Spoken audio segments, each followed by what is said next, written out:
तुमचे मित्र शरददादा सोनवणे आमदार झाले, काय तुमच्या त्यांची आमदारमध्ये निवड झाल्याबद्दल त्यांचं अभिनंदन करतो, त्यांना शुभेच्छा देतो आणि पुढील पंचवार्षिकमध्ये जुन्नर तालुक्याच्या वैभवात चांगल्या प्रकारचे निश्चित प्रकारे पाडतील.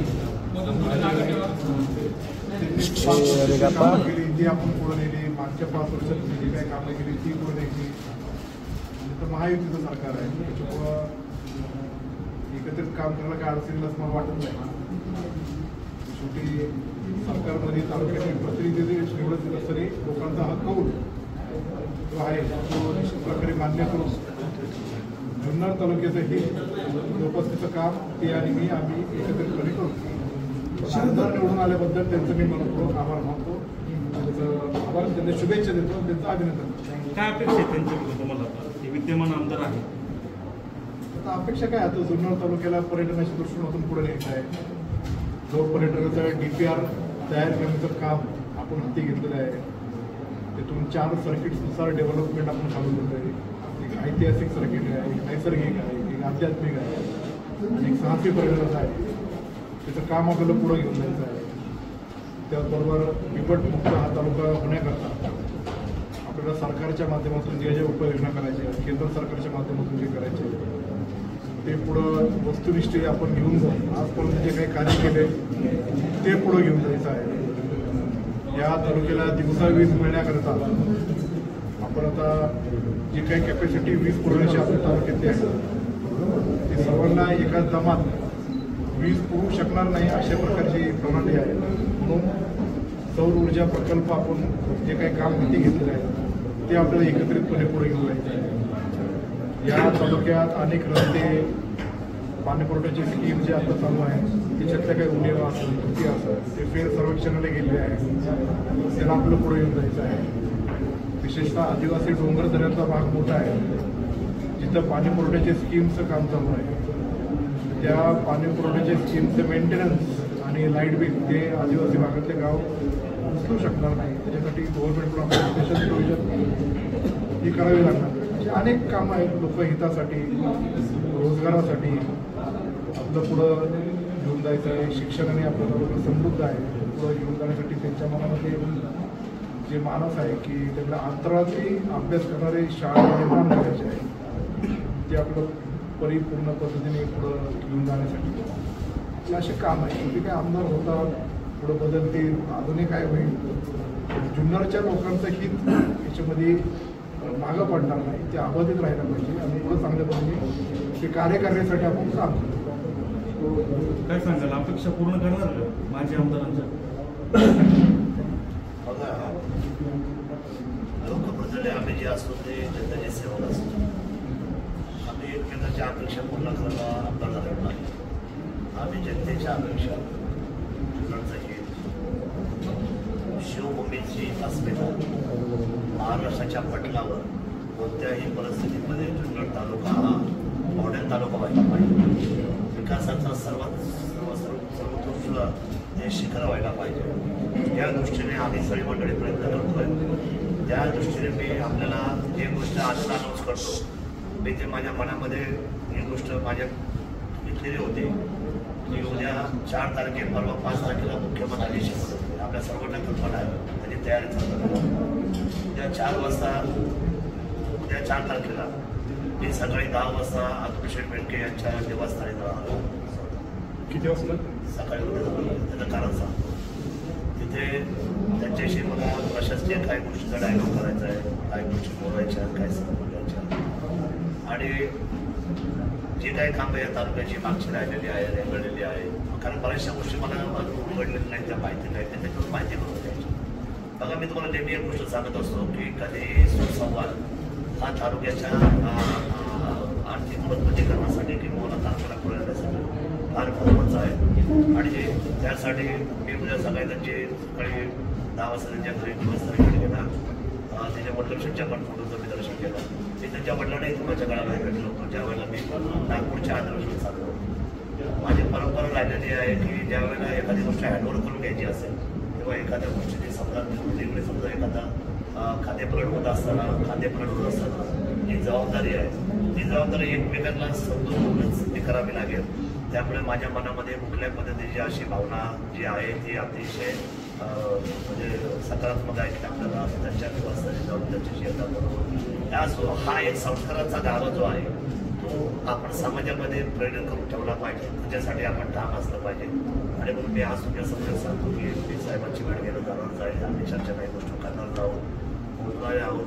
कारण हा तालुका तसा बाकी इतर तालुक्यापेक्षा फार वेगळा तालुका आहे. या तालुक्याला महाराष्ट्राचे मुख्यमंत्री वर्षभर येतात. याला फार मोठा राजशिष्टाचार आहे. यशवंतरावांनी या तालुक्याला शिवनेरीला डोळ्यासमोर ठेवूनच महाराष्ट्राच्या बलशाली महाराष्ट्राच्या निर्मितीचं स्वप्न पाहिलेलं आहे. त्यामुळे या तालुक्याची फार मोठी नैतिक जबाबदारी आमच्यावर आहे. आम्ही सगळे मंडळी एकत्रपणे काम करू. कोण जिंकलंय कोण पडले हे फार महत्त्वाचं आहे. तो काही काळ असतो तेवढा पुरता असतो. पण जे घटक याच्यामध्ये काम करतात त्याच्यामध्ये आम्ही संघटन काम करू. पर्यटनाचा सगळ्यात मोठा आराखडा जसं ते बोलले की मी ट्रान्सकोपमध्ये त्या तालुक्याला पर्यटनाच्या निमित्ताने पाहिलेले आहे. तर नक्की त्यांनी काय त्याच्यामध्ये आपल्या भूमिका ठेवलेल्या आहे, काय त्यांचं म्हणणं आहे. शेवटी हा फार एकदाच होणारे हा कष्ट प्लॅन आहे. हा एकदाच होणारी घटना आहे. वारंवार तुम्हाला तालुका मांडता येणार नाही पर्यटनाला. त्यामुळे जे काय करायचं ते एकत्रपणे बसून केलं पाहिजे. त्यामुळे त्यांनी जे काही गोष्टी मांडलेल्या आहेत मला काही गोष्टी जसं याची जसं मी विज्ञान आंतरण आणि स्पेसच्या बाबतीमध्ये बोलून ते बोलले की एक नवीन आपल्या मुलांना शिक्षण होते अख्ख्या भारतात नाही. तर त्यासाठी आम्ही आपण सगळे एकत्रपणे सगळं काम करू. तसंपासून काही गोष्टीचा डायलॉग या अर्धा तासात झाला की मला 5 तारखेला मुंबईच्या दिशेने जाता येईल. तर मी ठरवलं होतं की या दिवशी मुख्यमंत्र्यांची शपथ किंवा आम्हाला बोलवत आहे त्याच्या आदल्या दिवशी आपण दरवेळेप्रमाणे त्यांना फोन करायचं, त्यांची भेट घ्यायची, त्यांच्याशी बोलायचं आणि त्याच्यावर चर्चा करून पुढे जायचं. निवडणुकीमध्ये तुम्ही एकमेकांवर खूप आरोप केले होते. तुम्ही तर म्हटले होते की मी त्यांच्यासोबत बसणार पण नाही. आता तुम्ही एकत्र आहात. निवडणुकीमध्ये जे कार्यकर्त्यांना ज्या ट्वेज दिसायला लागतात एकत्र दिसलो तर ते म्हणते तुम्ही एकत्र मतदान करायचं. त्यामध्ये राजकारण आहे. राजकारणामध्ये खरगे तुला चालणार, राजकारणामध्ये डावपेच चालणार, काही शीतयुद्ध होणार, या गोष्टी होत राहतात. राजकारणाच्या सगळ्या गोष्टी सगळ्या मनावर घ्यायच्या नसतात आणि त्यामुळे या तालुक्याला विषय विचाराने समृद्ध ठेवणं ही आपल्या सर्वांची जबाबदारी आहे. जे झालं ते गंगेला मिळालं. त्याच्यावर आपण चर्चा करण्यामध्ये अडचणी आपल्याला पुढे निघायचे सर्वांना. त्यामुळे आपण एकत्रपणे पुढे निघू. बेंकेसाठी तुम्ही 100 कोटीचा दावा दाखल करणार होता, काय झालं?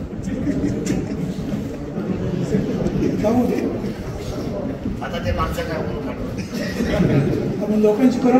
तुम्ही पण 200 कोटीचा करणार होता. ते आता मला काय सांगितलं हे 100-200 आम्ही तालुक्याने वापरून आता आपण एक वास्तव चर्चा करू. आपण नेहमी संस्कार संस्कृतीचे असे शब्द वापरतो. तुम्ही म्हणताय मागचं झालं गेलं रंगेलं मिळालं. भाषणामध्ये एकमेकावर टोमणे मारण्याची एकही संधी सोडत नाही. तसं मगाशी एकमेकांना चिमटे काढलेच. साहेब कम्प्लेट मला सांगा वातावरण कम्प्लेट होऊन काय मिळू शकतो.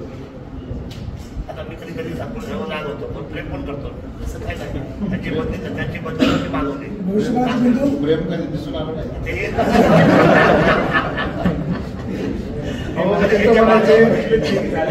ते म्हणायचे या तालुक्यात एकतर सातपुते राहते आता दोघं आहे का असं आहे. मी गेम चेंजर माणूस आहे. मी कधी काय बोलणार कधी काय काय असं तुम्हाला गमत सांगतो. वातावरण जे असतं ना त्या वातावरणाच्या तुम्हाला सांगा मी उन्हाळ्यामध्ये स्वेटर घालत का घालू शकतो नाही. त्याचं कारण निसर्गाने काय शिकवले जसं वातावरण असेल तसं आपल्याला काय नाही. पण तुम्ही दोघं एकत्र आहात आणि सातपुते साहेब एकत्र आहेत. कार्यकर्त्यांनी काय बोध घ्यायचं दोघांनी काय नाही. कार्यप्रणालीवर सातपुते साहेबांना आम्ही उद्याही खडक पकडतात. त्याचं खरं सांगते आमच्या दोघांचा अजेंडा तोच आहे की आमच्या दोघांना वैयक्तिक काय मानवले. उद्या ते म्हणलं की दादा बरोबर या गोष्टी पातळीवर गेलो होतो ना. झालं गेलं गेलं. ज्या गोष्टी आम्हाला अपेक्षित आहे जनतेच्या दृष्टीने त्या अपेक्षित कामासाठी आम्ही केव्हाही त्या अजेंड्यावर कायम राहू. परंतु वैयक्तिक आमच्या कुठल्या गोष्टीची एवेदारी कधी नसतातच. म्हणजे तेवढ्यासाठी असतं आविर्भाव असतो. त्याच्यामुळे लोकांची कसं असतं कारण एखादी घटना मृत्यूची आहे आणि अशा प्रसंगामध्ये जर आपण त्या ठिकाणी जर आपण सगळ्या गोष्टी खेचून नाही धरल्या तर लोकांना या गोष्टीमध्ये कोणी सुरक्षा देणार नाही असं त्यांच्या मनामध्ये भीती तयार होते. आणि आम्ही त्याच्यामध्ये 100% आग्रह आहे की बिबटचा एकही हल्ला आमच्या भविष्याला होता का म्हणजे म्हणून आम्ही त्याच्यामध्ये कधी एखादी गोष्टी समजा अधिकारी हा प्रशासनाचा भाग आहे आणि अशामध्ये एकमेकांचे समजा सवाल जवाब होणं किंवा त्याच्याकडून काही शेतकऱ्यांवर गुन्हे दाखल झाले मधल्या काळामध्ये, शेतकऱ्याला हे ऐकवर होणं, मग या सगळ्या गोष्टीमध्ये आम्ही सगळे चिंतित राहतो. पण त्याच्यामध्ये याचा डायलॉग असला की मला न विचारता गुन्हे दाखल झाले, मला माहीत नाही. मग हा जो समजा कम्युनिकेट जो गॅप तयार झाला याचा अर्थ जनतेने काय काढायचा. आणि मग या सगळ्या गोष्टींमध्ये आपण ज्या वेळेला कुठली गोष्ट निश्चित करतो, आता समजा उद्या माझ्या काम करण्याच्या पद्धतीमध्ये एखादी गोष्ट समजा जनतेच्या दृष्टीने समजा योग्य दिसली नाही तर कदाचित आमच्या वरचा नेता माझ्यावर सत्ता बिघडला, मला 4 शब्द बोलले तर तो त्या परिस्थितीचा भाग असतो. पण शेवटी एकत्र काम करावं लागतं तर सर्वांना. शेवटी हा लोकशाहीचा भाग आहे. लोकशाहीमध्ये आपल्याला सर्वांना बरोबर काम करत असतं. कदाचित तुमच्या विचारधारेत, त्यांच्या विचारधारेत, आपल्या विचारधारेमध्ये प्रत्येकामध्ये विचारामध्ये फरक आहे. पण शेवटी याचं उत्तर हे निर्णायक व्हायला पाहिजे. निर्णायक उत्तरासाठी आम्ही 100% प्रयत्नशील राहू. आम्हाला या बाबतीमध्ये एक गोष्ट मला निश्चित करायला कळलेली आहे की हा जुन्नर तालुका आपल्याला जेवढा बिबट्याच्या बाबतीत संवेदनशील इतका जो त्रास झाला आहे मागच्या 5-10 वर्षात, आता मला हे कळतंय की ते फार कोल्हापूरपर्यंत फार बिबटे गेलेले आहेत. फार यांच्याकडे फार म्हणजे जुन्नर तर राहिलंच आपलं, ते तर आहे ते महाराष्ट्र म्हणजे एवढं त्याची मांजराची जात एवढी वाढली आहे त्यामुळे याच्यावर उपाययोजना फार गरजेचं आहे. जी कार्यकर्त्यावर गुन्हे दाखल झाली होती ते आता काय तुम्ही आमदार झाले मागे होते माग घ्यायला दादा, तुम्ही बोलायला अतिशय चतुर आहे, मार्केटिंग करायला अतिशय हुशार आहे.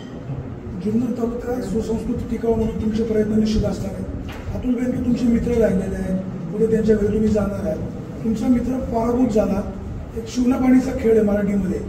2014 ते 19 तुम्ही आमदार होते, 19 ते 24 ते आमदार झाले. तुमच्यामध्ये अशी शिवनापाणी चालणार आहे का? तुमचे मित्र पराभूत झाले, त्याच्याबद्दल काय खेळ नाहीये. त्यांना बोललेल्या शुभेच्छा. सल्ला काय देणार होता? शुभेच्छा सल्ला काय नाही, माझ्या सकाळी 6ला उठा, लवकर झोपा, रात्रीची जास्त व्हिडिओ पाहू नका आणि आपण एकत्रपणे काम करू. या दशकेमध्ये तुम्ही भाषण करा. मी आज बघा आम्ही दोघांनी एका कुटुंबाला मदत केली, केली की नाही केली मी सकाळी. तर माझं असं म्हणायचं ना, आपण हसून खेळून तालुका सर्व मंडळी आहोत आणि टिकेचं कुठं बोट घालायचं आपलं काही कारण नाही. कारण आपल्याकडं महाराष्ट्रात आपण केवळ जुन्नर तालुक्याच्या अस्मितेवर काम करत नाही, तर आपण ही जुन्नर तालुका महाराष्ट्राच्या पटकवून जातो. त्यामुळे आपण वादविवादावर जास्त बोलण्यापेक्षा आपण चांगल्या कामावर जास्त बोललं पाहिजे असं माझं मत आहे. भविष्य काळात म्हणजे उमरेसारख्या भविष्यात वाद होणार नाही सर, वाद हा कधीच नव्हता. आम्ही सांगा मला, एवढे आमचे एकमेकांचे वाद जरी दिसले असते तरी आजही मित्र जेव्हा आम्ही शेजारी बसतो एकमेकांच्या रिस्पेक्टने बसतो ना आम्ही सगळ्यांबरोबर, कुणाबरोबर सुद्धा, आणि चर्चा करते, संवाद करतो. आबोला नाहीये. आबोला म्हणजे घातक असं लक्षात ठेवा. छत्रपती शिवरायांचं स्वराज्यामध्ये एक प्रमाण होतं की औरंगजेबाबरोबर जेवढ्या लढाई केल्या ना त्यांनी तह करताना मध्ये जे त्यांच्यामध्ये जे दोघांमध्ये संवाद होतो तो कधी बंद नाही केला. तो बंद न केल्यामुळंच त्यांना औरंगजेबाच्या दिल्लीच्या गादीपर्यंत पोहोचता आलं. शिवराय हुशार होते. आम्हाला सुद्धा तेच करावं लागलं आयुष्यभर. आम्ही सुद्धा किती एकमेकांची भांडलो, तर संवाद केल्याशिवाय आम्हाला त्याच्यामध्ये प्रगतीचा बॉल पुढे जाता येणार नाही. शेवटी तालुक्यामध्ये प्रत्येकाला मांडणारा प्रत्येकाचा एक वर्ग आहेच का नाही, प्रत्येकाला मांडणार आहे. आणि त्यामुळे त्या सगळ्या घटकांना बरोबर आपल्याला काम करावं लागेल. जुन्नर ही आमची पहिली प्रायोरिटी आहे. जुन्नर सुद्धा आम्हाला दुसरं काही सुचत नाही, दिसणार नाही. आम्ही एकत्र काम करू. कार्यकर्त्यांनी आमच्याबरोबर काम करावं. माझ्या कार्यकर्त्यांनी माझ्याबरोबर आतून जाऊ नये, आतून शेतच्या कार्यकर्त्यांनी माझ्याकडे येऊ नये. बाबू मर्जीनंच काम करावं. महायुती आहे, त्यामुळे आमचे मित्र आहोत ना आम्ही एकमेकांचे, तेच चांगले आहेत. महायुती आहे. तुम्ही आणि अतुल बेनके एकत्र दिसतात. आशाताई बुचके तुमच्या सोबत कधी दिसते? काय दिसते बघा, असा विषय आहे. आताशी आज मुख्यमंत्री शपथ व्हायचे. उद्या देवेंद्रजी समजा मुख्यमंत्री झाले किंवा एकनाथ शिंदे मुख्यमंत्री झाले, दोघांपैकी कोणी एक झाले का मग त्याच्यामध्ये हे 3 जणांचा शपथ नाही. आता तर मला असं कळतंय काही महत्वाचे 10-12 मंत्री आणि 2 उपमुख्यमंत्री. याचा प्रयत्न चालू आहे. तुम्ही प्रयत्न करताय. बेनके साहेब, तुम्ही त्यांना काय सल्ला देणार? त्यांनी तुम्हाला विविध सल्ले दिले. मी सल्ला तुमच्या सांगण्यावरून देणार नाही. आम्ही जेव्हा एकटीत बसू तेव्हा आम्ही त्यांना एकट्यामध्ये सल्ला देऊ आणि त्यांनी जो मला सल्ला दिलाय तसं मी पालन करेल. मी अजून जोमाने काम करेल आणि व्हिडिओ तयार करू नका, मी व्हिडिओ पाहणार. ठीक आहे.